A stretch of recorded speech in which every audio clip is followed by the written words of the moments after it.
Lil Spooky time!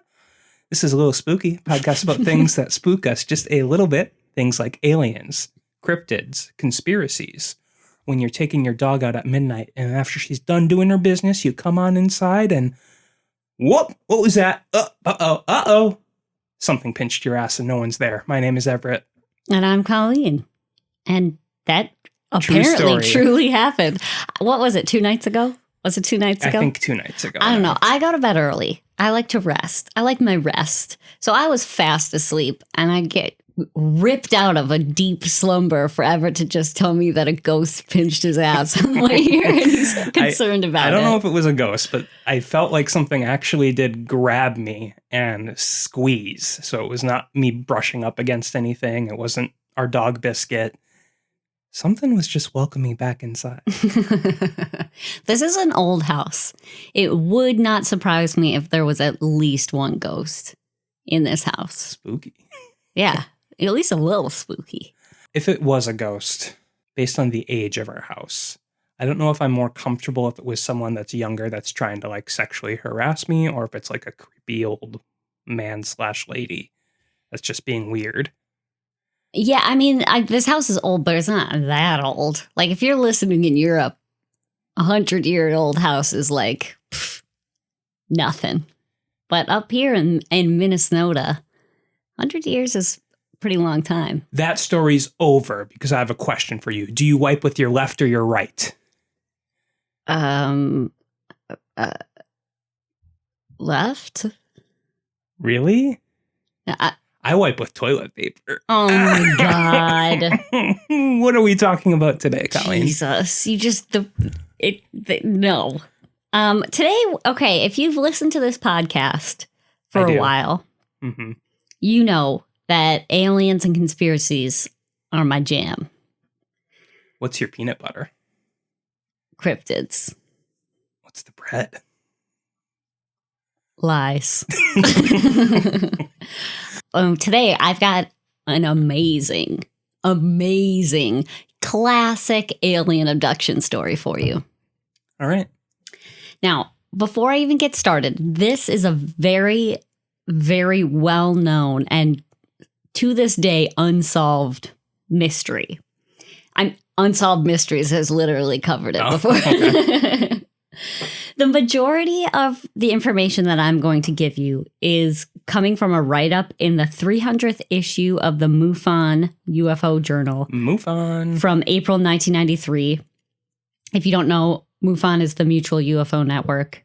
They investigate UFO sightings and abductions and have regular conventions together where they can all get together with their polos and khakis and... These are men of science, and I don't appreciate... What do you think scientists wear? I'm just saying it's one of the nerdiest things ever. Yeah, but like fine. Nerdy in a cool way. In a cool, sexy alien searcher way. Okay. This write-up was written by Raymond Fowler. And that name might sound familiar to you if you are interested in alien UFO abduction stories, because he was a prolific UFO sighting investigator and he wrote about a ton of incidents like this. Okay. And he wrote an entire book investigating this one incident in particular. Whether or not you come to the same conclusions that he does, everyone, okay, I can't say everyone, most people agree that something strange and unexplainable has happened here. Okay. And you know what's weird too? Like, just in hindsight, and I don't even know which event you're going to talk about, but all of these like prolific UFO and like parascience writers were taken so like, they were taken like a joke, right? And I mean, in a lot of cases they still are. But now that like the government has actually acknowledged UFOs are a legitimate thing that they can't explain or at least won't explain to us, I feel like it, lends a little more credibility to these types of stories because they're just like the forefront of, bringing this to everyone's attention. Right. And you'll see that he spent a lot of time and effort doing thorough, in-depth research. Now, he's obviously biased because Sure, he is a UFO investigator. So he's looking at it from the lens of aliens. But again, from what I read, something happened here. Whether it was aliens or not, So there's some weird mystery. An event happened, but he was trying to prove that it was aliens rather than going with a unbiased, like, scientific approach. Right. And you'll see, as I explain this, that makes sense because it's an alien abduction story. So that would be the way you go first. Anyways, this takes place in prime UFO time, August 1976. This is the Allagash Incident. Oh, gosh. Oh, my gosh. Okay. So, in August 1976, 4 friends decided to head up to the Allagash Wilderness for a 2-week camping trip. These 4 men were Jack Weiner. I'm pretty sure it's Weiner and not Weiner. Well, it probably is Weiner. Anthony Weiner. Weiner. Weiner. Like, it's spelled like Wiener. Okay. Sure. Jack Weiner and his twin brother, Jim Weiner. And their 2 friends, Chuck Rock and Charlie Foltz. I don't know if those are their real names, but they sound like fake names. I mean, would you pick Weiner as the name you want? Well, what was the other one? Rock? To know you by? Rock? R-A-K, so it could be Rack.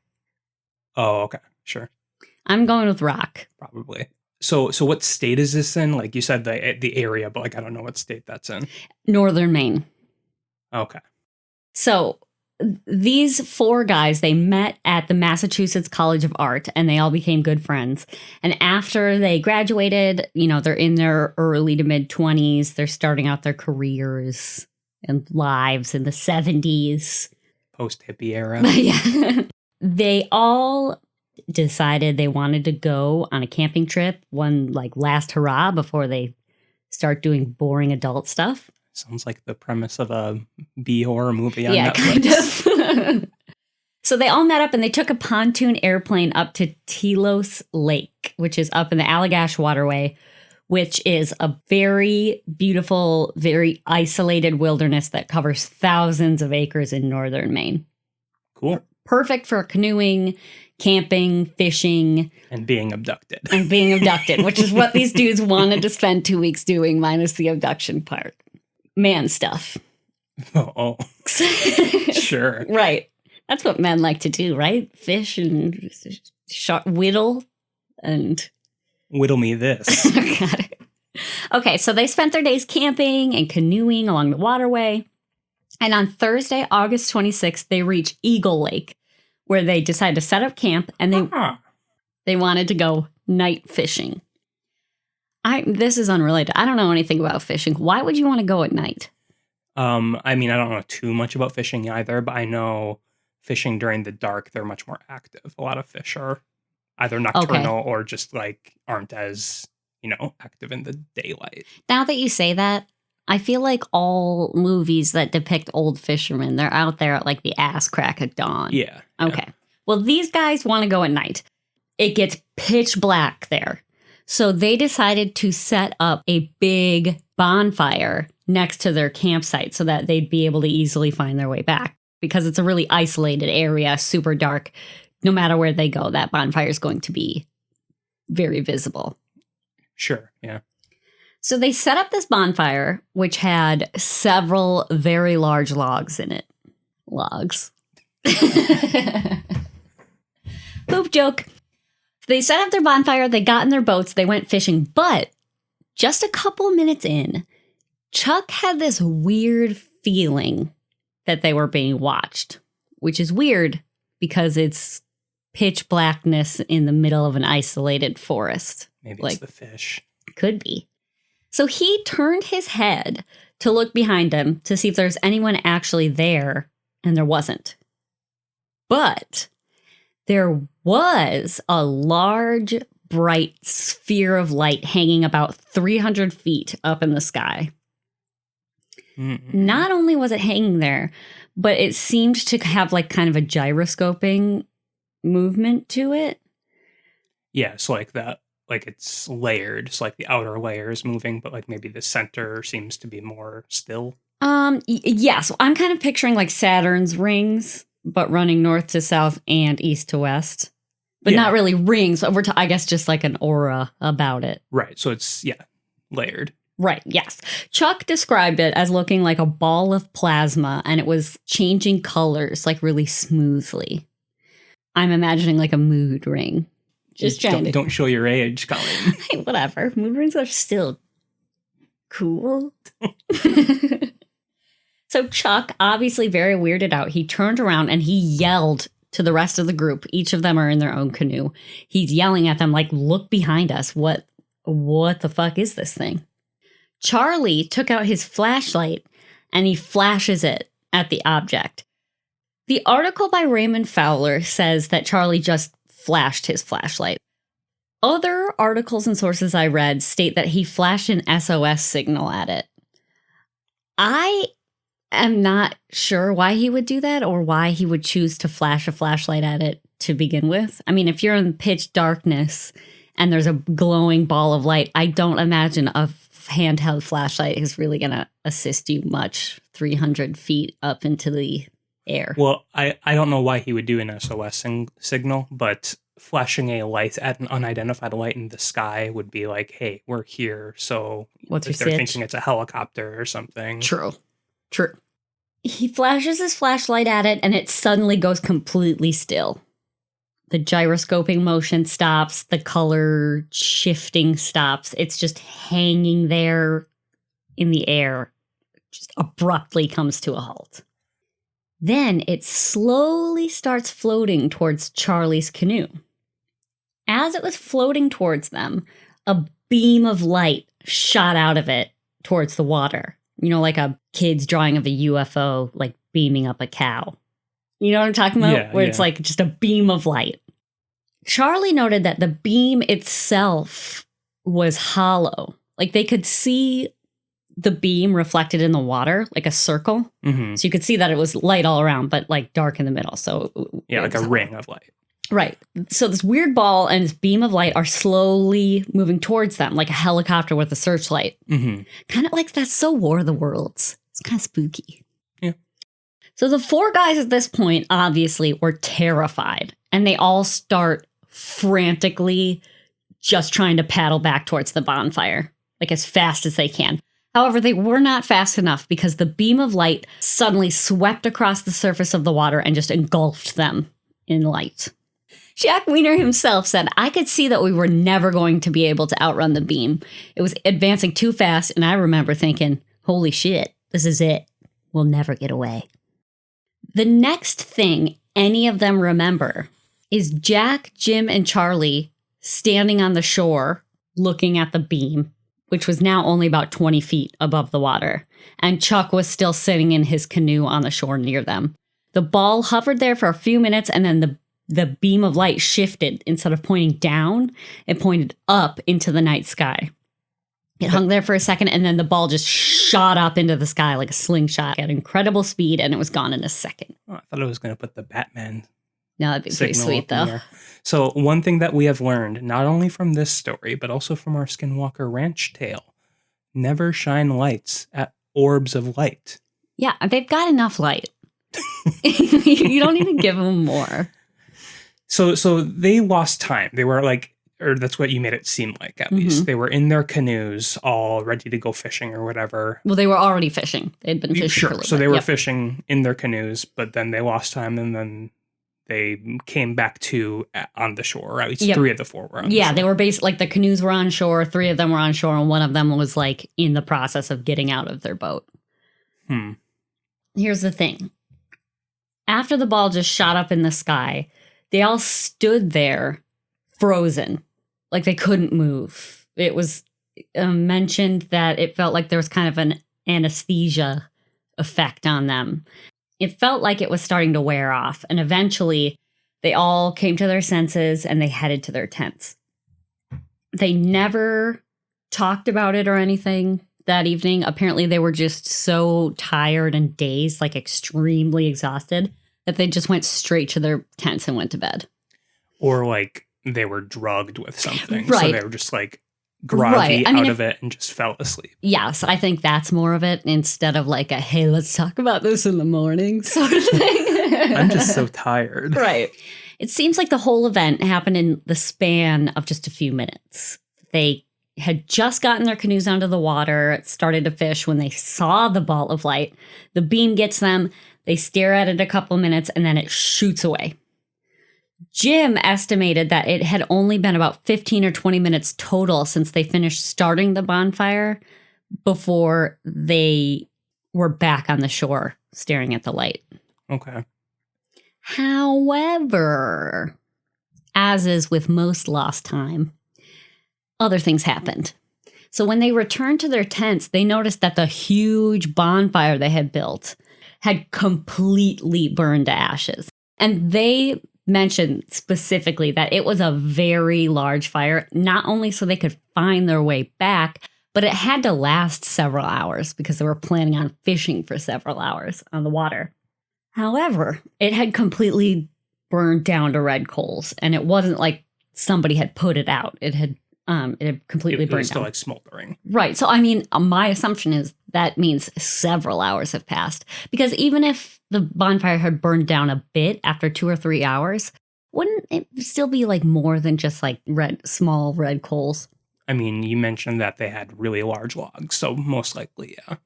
Right. So it had to have been, I don't know, 3 or 4 hours at least. That would be my guess. It was still dark when they got back, though? It was dark when they left. And right. It was dark when they got back, yes. Okay. So to me, 3 or 4 hours seems like a good guesstimate. Sure, yeah. None of them have any idea what happened. There's no explanation. And honestly, it's not like there was anything they could do about it. I mean, like, they all were perfectly fine. And what are they going to do? Like, call the cops and...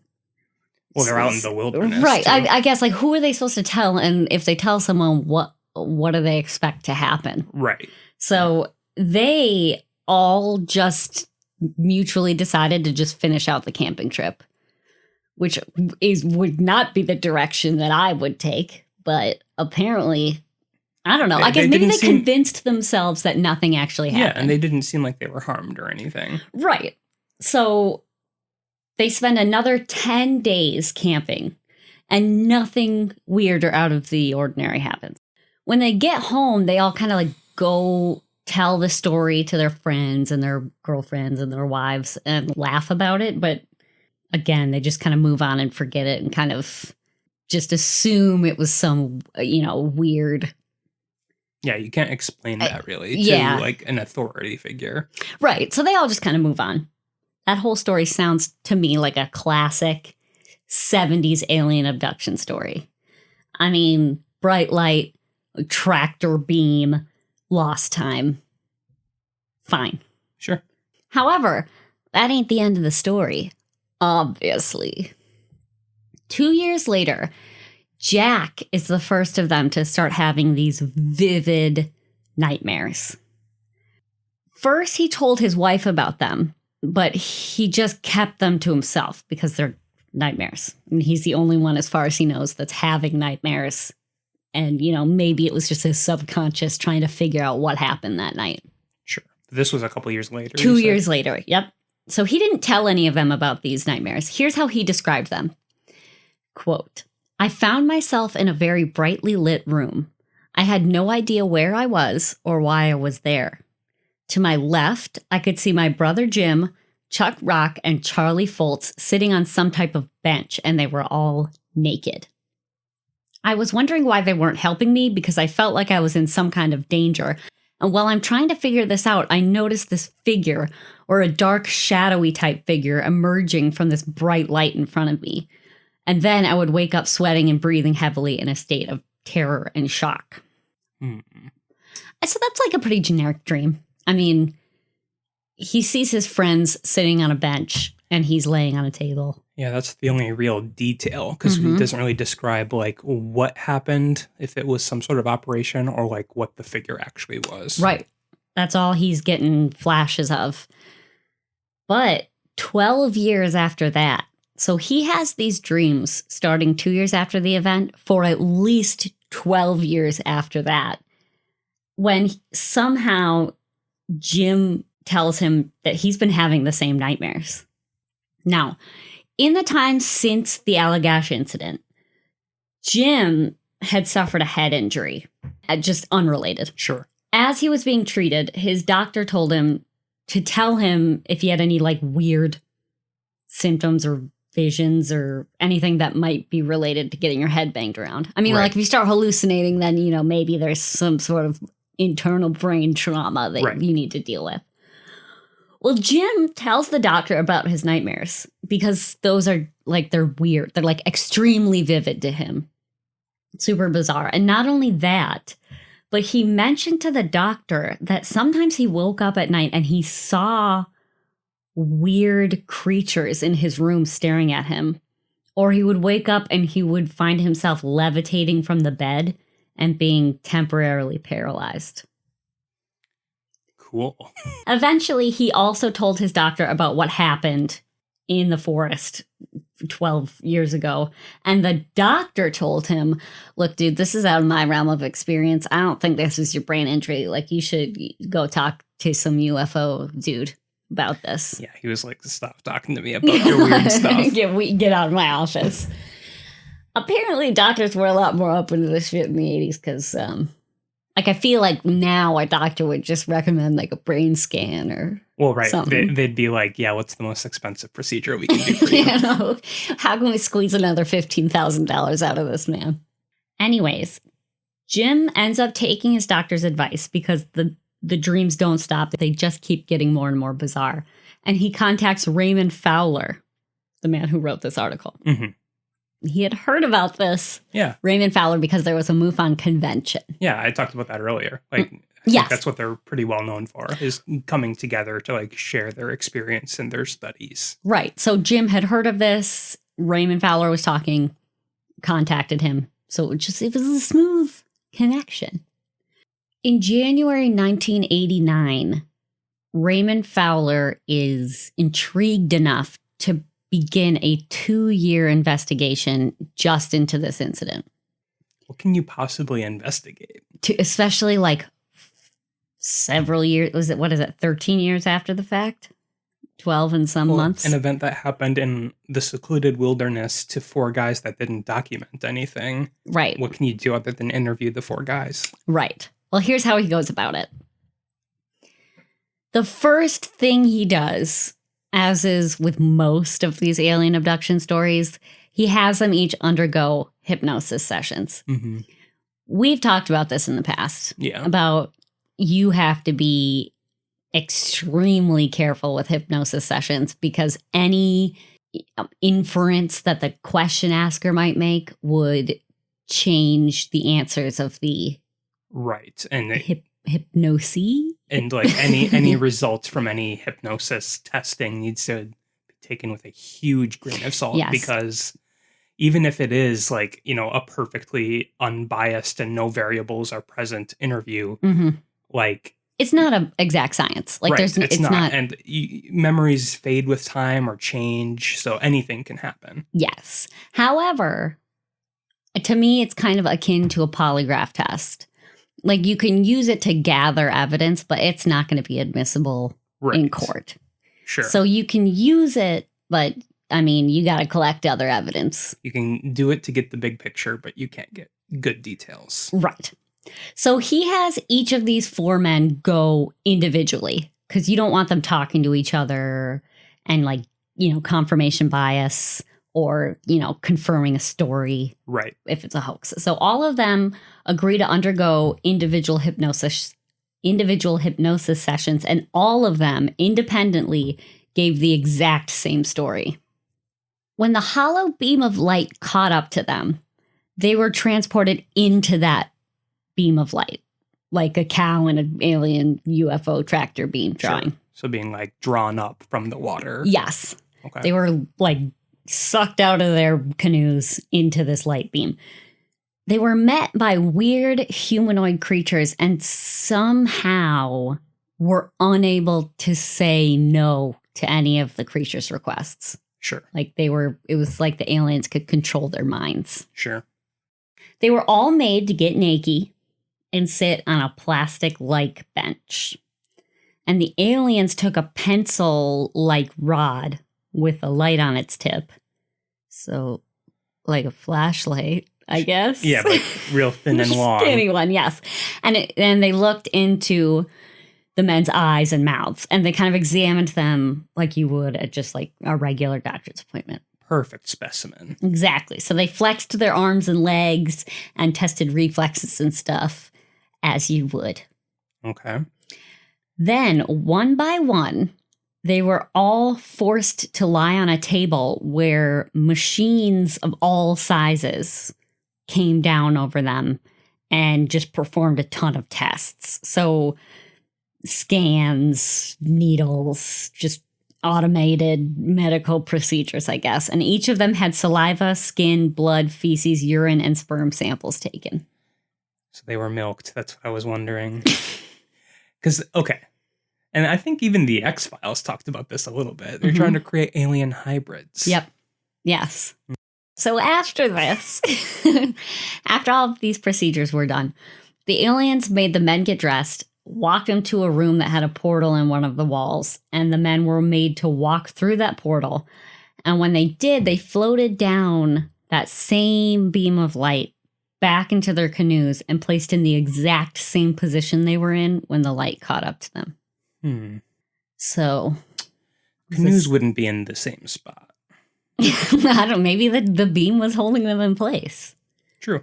I mean, we're talking about an alien abduction, so the That's canoe's true. not drifting away is like the least of the worries.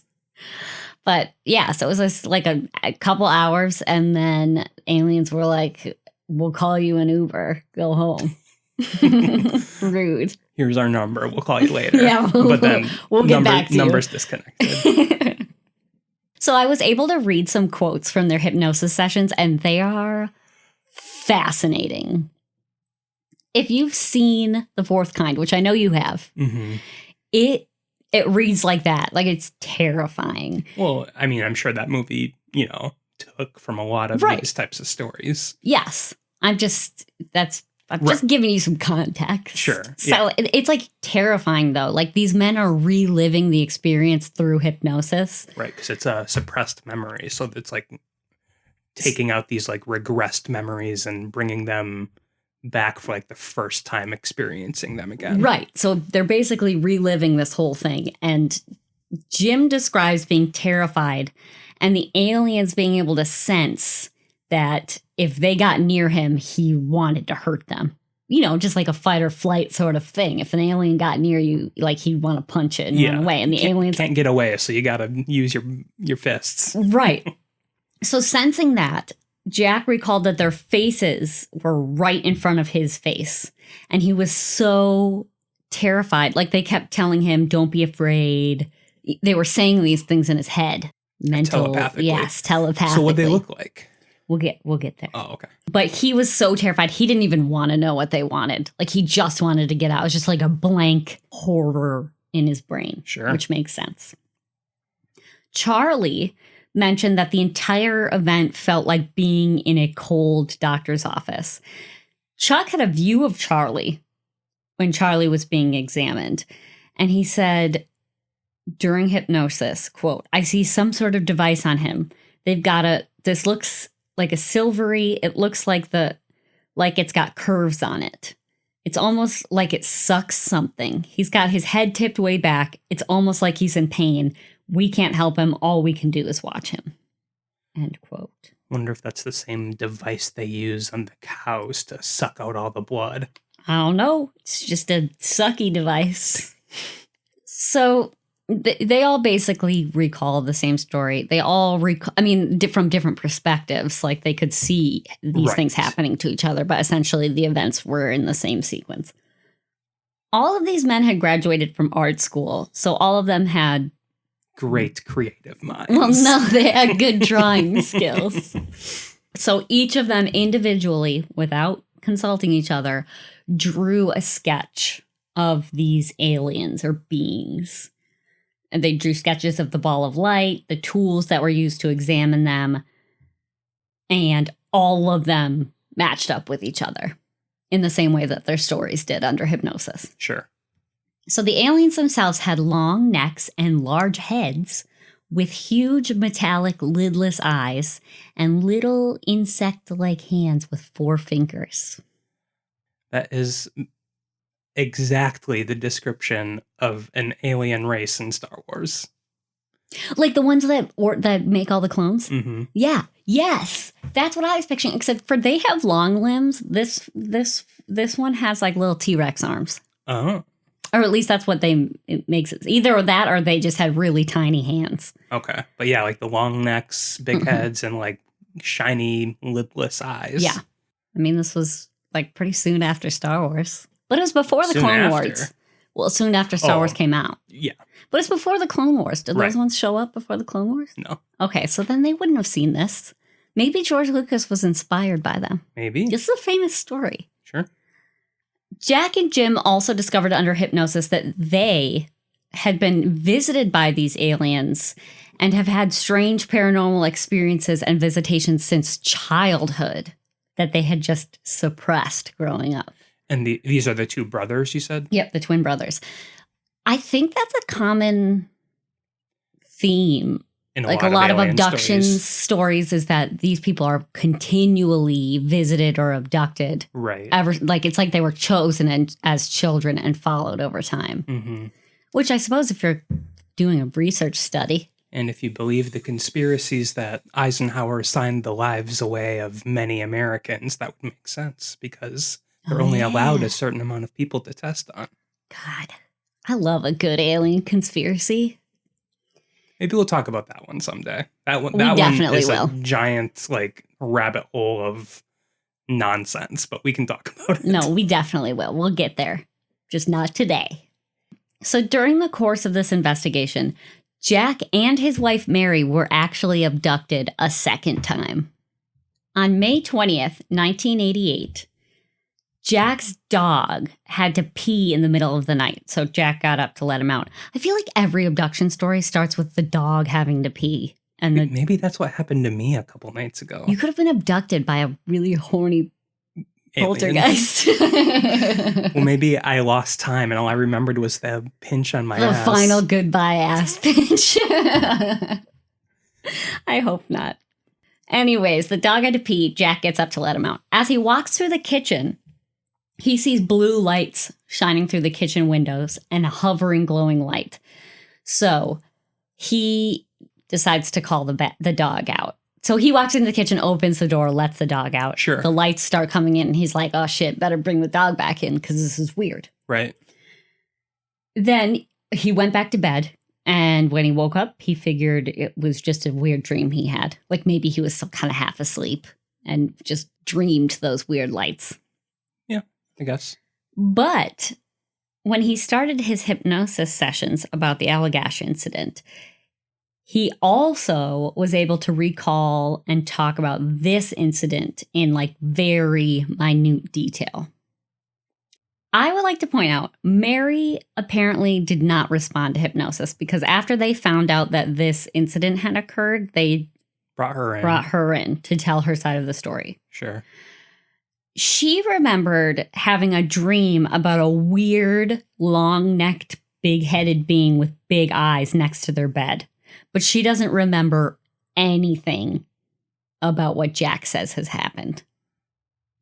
According to Jack, when he looks out the window and sees those blue lights, he's shocked and he yells up to Mary, "Wake up. Check this out. What's going on?" Right. Then he seems to change his mind. He runs outside, grabs the dog, races back inside, and he specifically thinks to himself, I don't want this to happen now.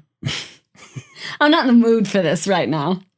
So with intense feelings of terror, he gets back in bed because his wife hadn't woken up and left the bed. Right. And he pulls the covers over his head to hide. Then the covers, in horror movie fashion, slowly get pulled off of him. And sure enough, the same long neck, big head, big eye aliens are there. One of them was crouching next to Mary's side of the bed. So if this did in fact happen and she wasn't fully awake, but opened her eyes and saw a weird being, right, that kind of confirms a part of the fact that she thought she had a dream about it. kind of lines up with Jack's story. Sure, I guess. Anyways, they're very much like the rake. Yes.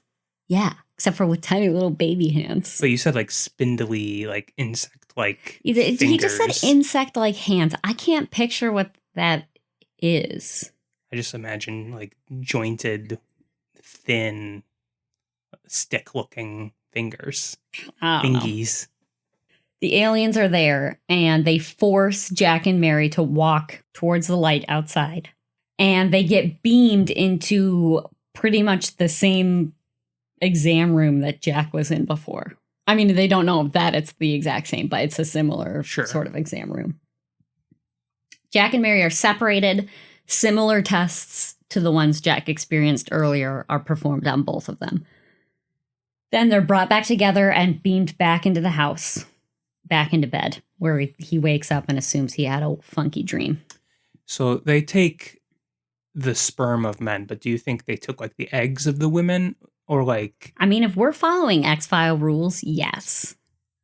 Because didn't Scully get like alien impregnated? And yeah, but that's not taking the X-Files, eggs. That's just insemination.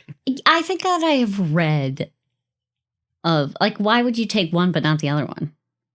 You know what I mean? Like, why would you only want half of the ingredients? Well, right, but I'm just wondering, like, are they taking the eggs, or are they just trying to implant human sperm into alien, embryos or whatever? That I don't know, but I will say Mary did not suddenly become pregnant with an alien baby. Okay. When he wakes up, Jack notices some physical evidence on his person. Was he chipped? Well, so he has burns all over his feet, and there's a weird scoop indentation right above his ankle. Mm-hmm. Interestingly, this indentation was right above a scar from where he had gotten a mysterious lump removed from his ankle a few years after the initial abduction. So he was chipped. Potentially. Or, just like in the X-Files, he got some sort of cancerous growth from whatever weird tests they performed, got that removed, and then the aliens went back in and scooped some stuff out of his leg. I don't know. I know in a lot of like other UFO abduction stories, like I've watched a couple of those like, corny documentaries on Netflix about this, but I know a lot of people do feel like they have implants. Yeah.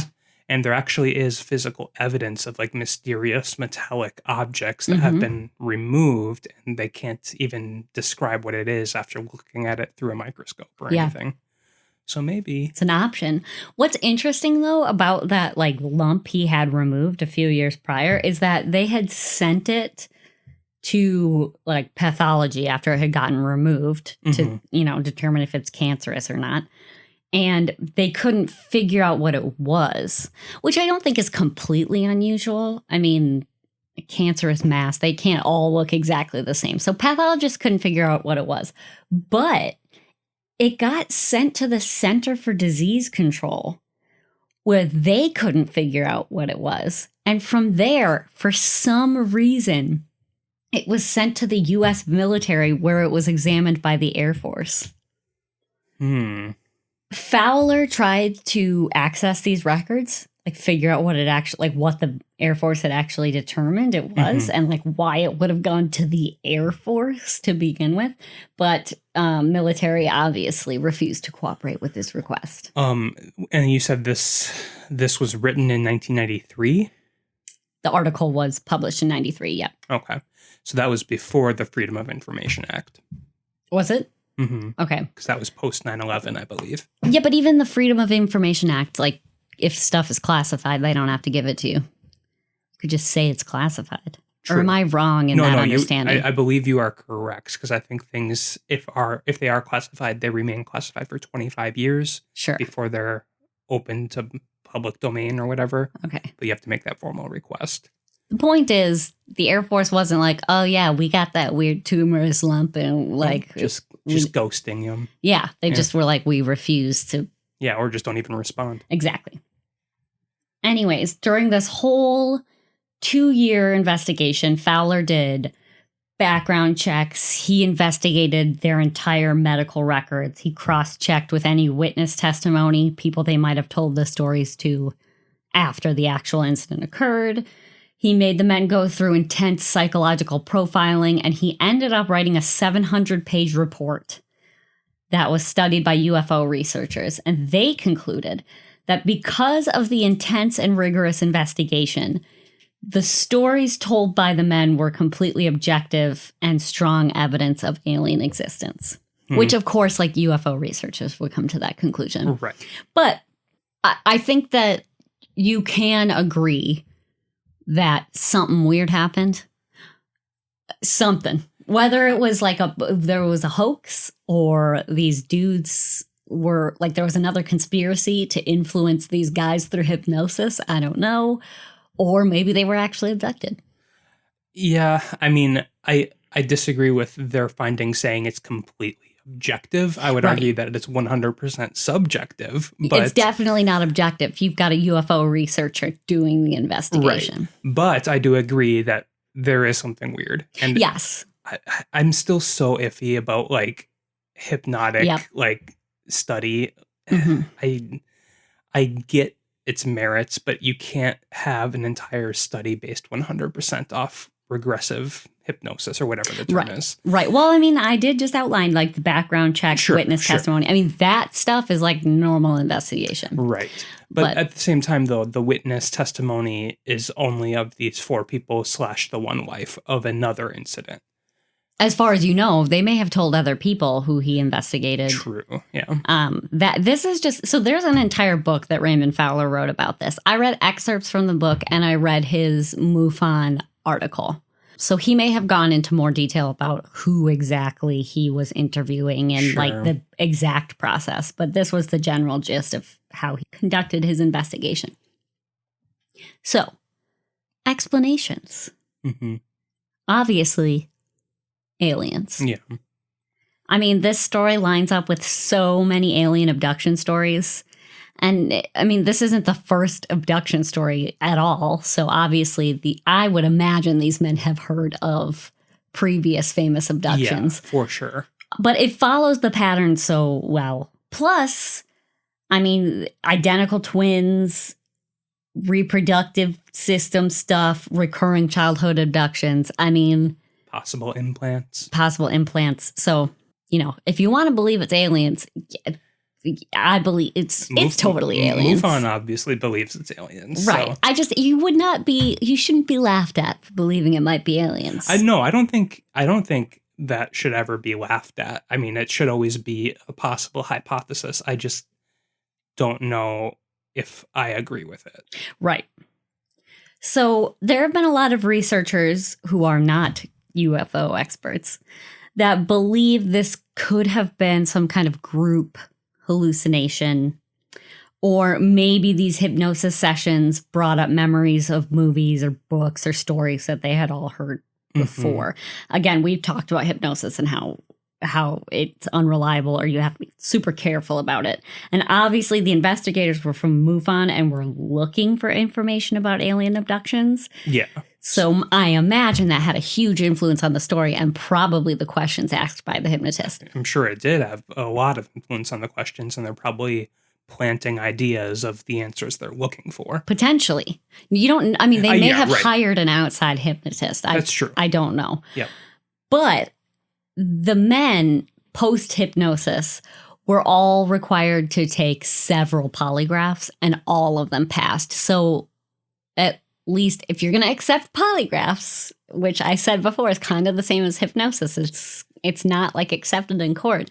But if you're going to accept that as like a second level of it's proof, definitely more studied than hypnosis too. So if all 4 were to pass a polygraph, it's a lot more believable. It's hard for 4 people to lie and cheat a polygraph. Right. So I think I don't know if we can safely assume, but we can assume that the men believed what they were saying. Right. Whether or not they were influenced during hypnosis or the story is completely out of left field, they believed that it happened. So they're not purposely lying, Right. at least according to the polygraphs. Yeah, I think I agree with that too. So we've talked about sleep paralysis, sleepy time scaries, and that being an explanation for several abductions or the feeling of being watched, being paralyzed and levitating above your bed. But that can only happen to one person at a time. You can't really have that happen to 4 people at once and have a shared delusion. Well, right. And they weren't sleeping at the time of the original incident. They were actively fishing. Yes. Now, Jack and Jim, as children, if they truly were experiencing weird stuff, could have experienced sleep paralysis throughout their childhood. Yeah, for sure. So that might explain that. I don't know how group hallucination works. I know it is a thing, but like from my understanding, if it even is real, it's extremely rare. So I suppose it's possible that could be an explanation, but it's very unlikely. And it's definitely not sleep paralysis, at least in that specific boating event, right? Because it just doesn't make sense. But I mean, a shared delusion, I guess. Maybe they were taking drugs too. Well, let me get there. Oh, okay. So, in a twist, Chuck has recently come out and he said the whole thing was a hoax to make money. Oh. But he also says they did actually witness a weird light and a flying object in the sky. Apparently, at the time, according to Chuck, they had talked to a park ranger, and the park ranger said, forget about it. That was what you saw was a searchlight, like a man in black. I mean, but it really could have been too. Yes. He didn't give off the vibe that he thought it was a man in black. It was a park ranger saying you probably just saw a searchlight. And was Chuck one of the brothers, or was he? Nope. Okay. He was one of the friends. However, Jim, he had his head injury. He started talking about this stuff, and Chuck says he just went along with it. However, he didn't come out with this information that it was a hoax until he had like a public falling out with the other 3. Apparently, Rock wanted to lie and say it never happened to create controversy and to make money and like have the whole thing be a scandal. But the others were not into that. Like they wanted to this story to be taken seriously. So they kind of kicked him out of the group. They were like, if you're not going to tell the truth and you're going to say it never happened, then we don't want to associate with you. And Chuck was pissed off about this and went out and said it was all a lie. Which is what he wanted to do anyway. Yes. The other 3 still to this day defend this story vehemently. Like they don't care if you believe it. There's so many quotes out there that's like, I know it happened. I believed it. And it's not like, I mean, maybe they did make a little bit of money for like interviews at the time or something, but it's not like they're still making money off of this. I can't imagine they are. Unless they somehow got a movie deal or a TV show or something. But like, what's the point of keeping to their story for this long? Right. Now, if it was fake, I mean. Right.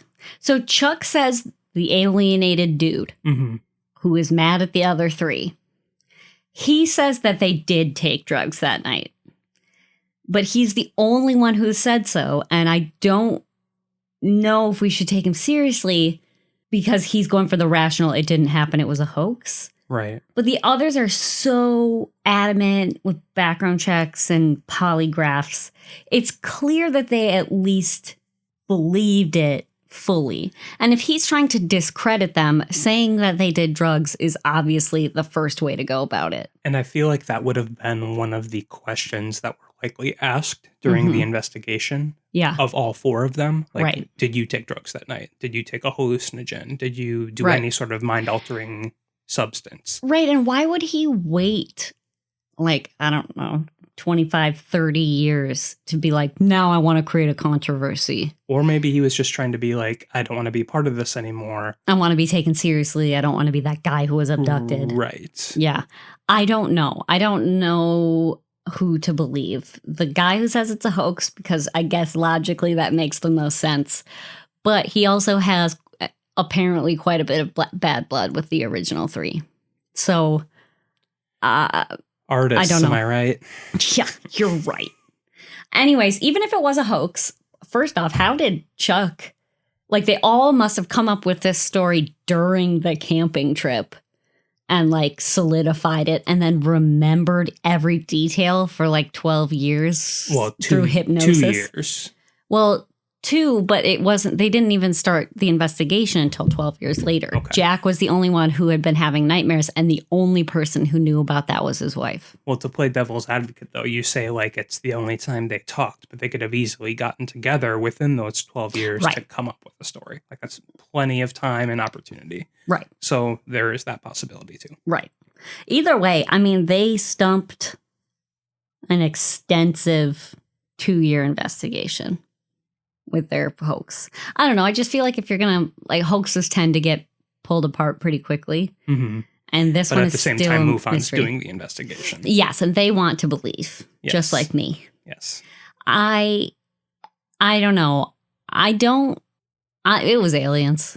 I don't want to believe it was a hoax. I want to believe something weird happened. Maybe it wasn't aliens, and I bet that their stories were greatly influenced by, like, pop culture at the time and the hypnotist and the fact that they had a UFO expert studying them. I bet that influenced the story, but I still think that something fucky happened that day. Yeah.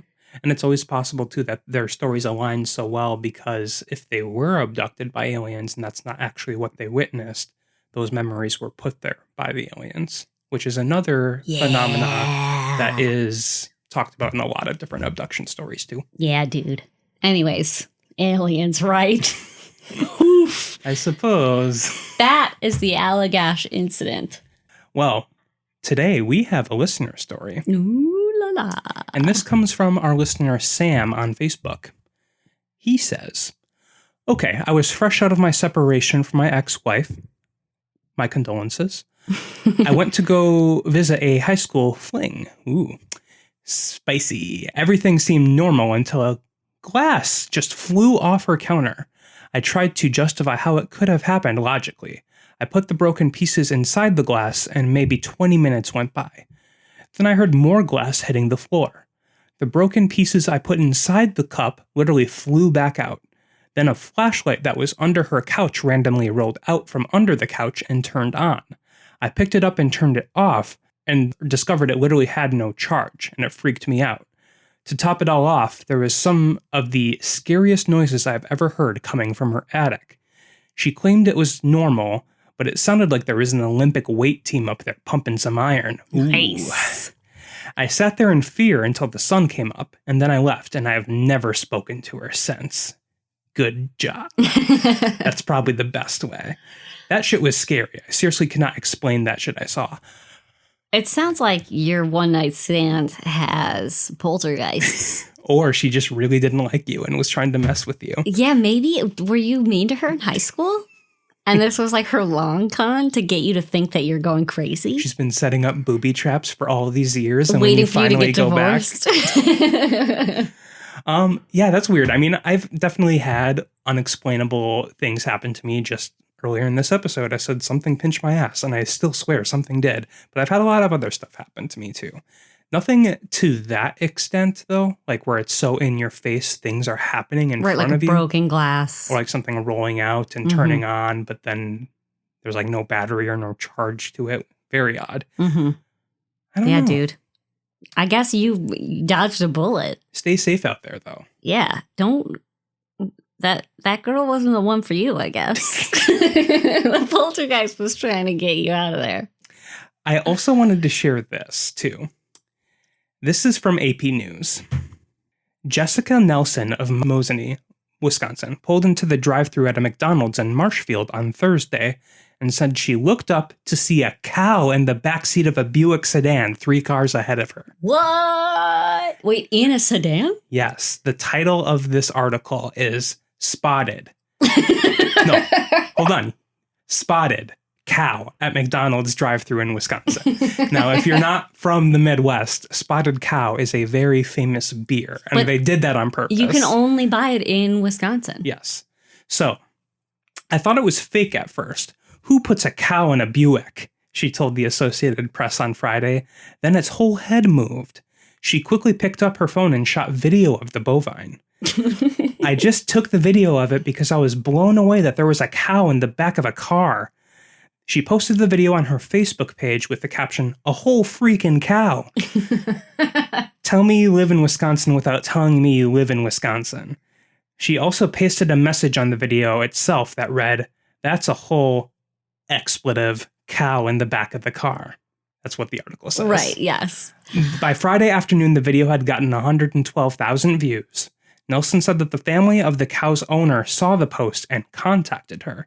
They said the cow was actually a calf, and she said the owner had just purchased it and 2 other calves, which were in the back seat as well, but they were lying down, and they were on their way to an auction. Calves are still pretty big. How big was this car that you could fit 3 calves in the back seat? It's a regular sedan, so it's just like a regular, 3-person, like 2 regular seats and a tiny little middle seat. So throw 3 cows on the back seat and they're all cramped and cuddling together. God, that reminds me of that Skinwalker ranch where they were all like all those cows were forced into a trailer. Yeah, 4 cows into a tiny little trailer, and those were bulls, actually. This story wasn't spooky, but I just wanted to share it when I was just looking online. Weird shit. You know what is spooky about that story? You could be sitting in a car minding your own business, and all of a sudden, 121,000 people have seen a video of you on the internet that some weird lady took. Yeah, without your permission. That's true. Why you gotta mess with those cows? They weren't doing anything. They didn't give you permission either. Yeah. Get that shit written down. So if you have your own personal tale, or if you come across something like an article or any sort of story you would like us to read on the podcast, send it our way. You can send it to Instagram, Twitter, or Facebook. All are at NerdSlothHQ. Or you can email us at podcast@nerdsloth.com and put A Lil Spooky in the subject line. And I will be in your ears next week with a new tale. And what'd you think about this tale?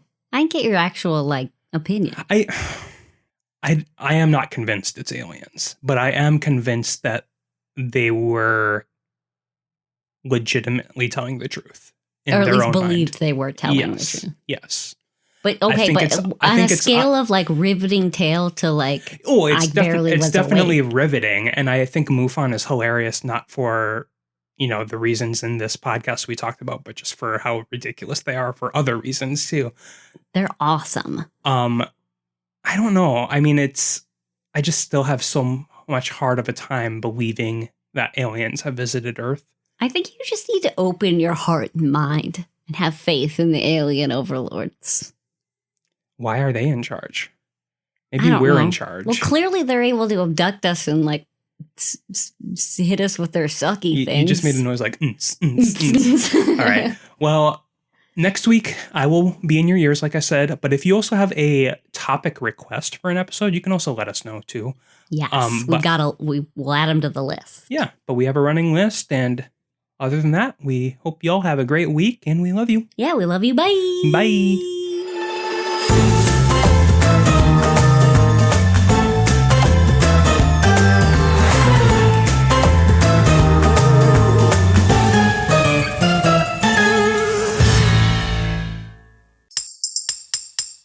Presented by NerdSloth, a place for lazy nerds.